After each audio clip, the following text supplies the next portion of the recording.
भैया, मेरी बहन के साथ स्वागत मनाओगे? मेरी बहन बहुत हॉट है, मेरा मतलब है आप शादी करोगे?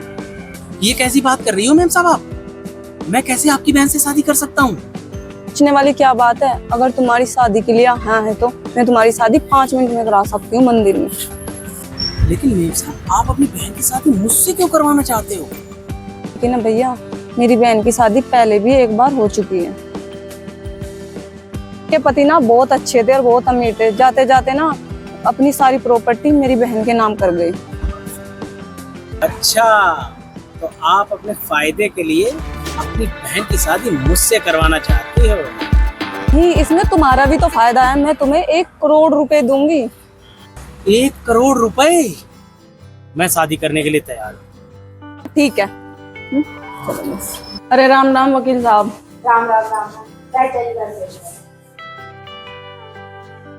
तो कल आप ही ने मेरे पास कॉल किया था। हाँ वकील साहब, मैंने फोन किया था आपको। मैंने आपको बताया था दीदी की शादी के बारे में, तो मैंने दीदी की शादी मंदिर में कराई है। और ये देखिए फोटो। ठीक है, मैरिज सर्टिफिकेट तो मैं बनवा दूंगा आज ऑफिस जाके। और कुछ बात? हाँ, वो मुझे कुछ बात करनी थी। दीदी है जो मेरे जीजू, उनका एक्सीडेंट हो गया था, तो जीजू तो मेरे रहे नहीं। तो मेरी दीदी कोमा में चली गई थी, तो ये बहरी है, बोल नहीं सकती, तो इनकी प्रॉपर्टी है, तो उसका कुछ हो सकता है वकील साहब? उसका क्या हो सकता है? अब ये उस प्रॉपर्टी को संभालने लायक नहीं है, क्योंकि अब ये ना सुन सकती है ना बोल सकती है। जी जी। तो जो भी उनकी प्रॉपर्टी है वो उनके हस्बैंड को ही मिलेगी। तो इससे आपको कोई ना objection? ना वकील साहब, मेरे को कोई ऑब्जेक्शन नहीं। मैं तो यही चाहती हूँ मेरी दीदी की लाइफ हैप्पी हो जाए, मेरे को कोई ऑब्जेक्शन नहीं है। ठीक है, और बाकी मैं एक डॉक्यूमेंट लेके हाँ, आप उस पर साइन करा लीजिए।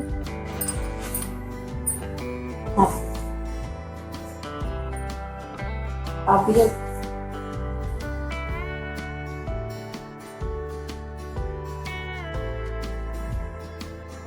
ये आप अपने पास रख लीजिए, कॉपी है मेरे पास।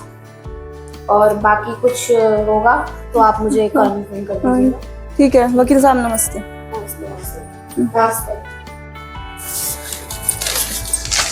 वाओ, मजा अब आया ना मजा। अब सारी प्रॉपर्टी तुम्हारे नाम हो गई।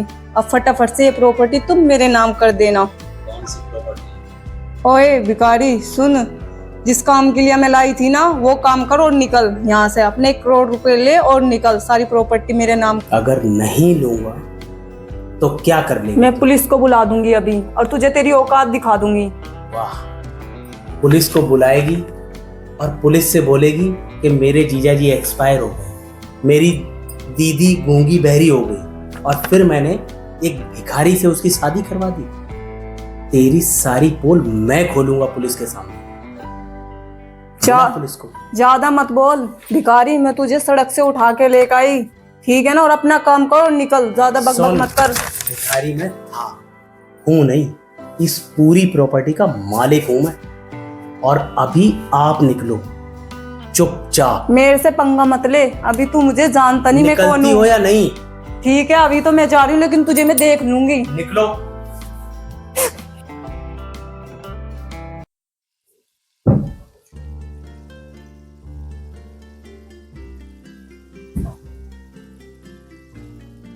देखो, तुम मेरे से परेशान मत हो, मैं कोई लालची इंसान नहीं हूं, और मुझे तुम्हारी प्रॉपर्टी और सबसे कोई बहुत लगाव नहीं है। वो तो मैं देख रहा था कि तुम्हारी बहन इतनी ज्यादा खराब है, इतनी लालची है कि वो तुम्हारे साथ कुछ बुरा ना करे, इसलिए मुझे ये सब करना पड़ा। कल मैं जाकर के वकील से बात कर लूंगा, और तुम चिंता मत करो, मैं तुम्हारा इलाज करवाऊंगा, और जब तुम सही हो जाओगी ना तो मैं सारी प्रॉपर्टी तुम्हारे नाम कर दूंगा। और एक बात और, ये हमारी जो शादी हुई है ये तो दबाव में करनी पड़ी। अब चाहे तुम इसे मानो या ना मानो, मुझे कोई परेशानी नहीं है। चलो अभी मैं चलता हूँ।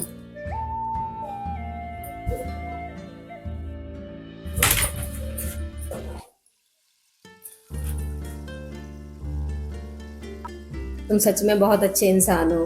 तुमने मेरी बहन के चंगुल से बाहर निकलने में मेरी मदद की है। मैं तुम्हारा ये एहसान कभी नहीं भूलूंगी। और वैसे भी अब हमारी शादी हो चुकी है, तो अगर तुम मेरे पति बनकर रहोगे तो मुझे बहुत अच्छा लगेगा।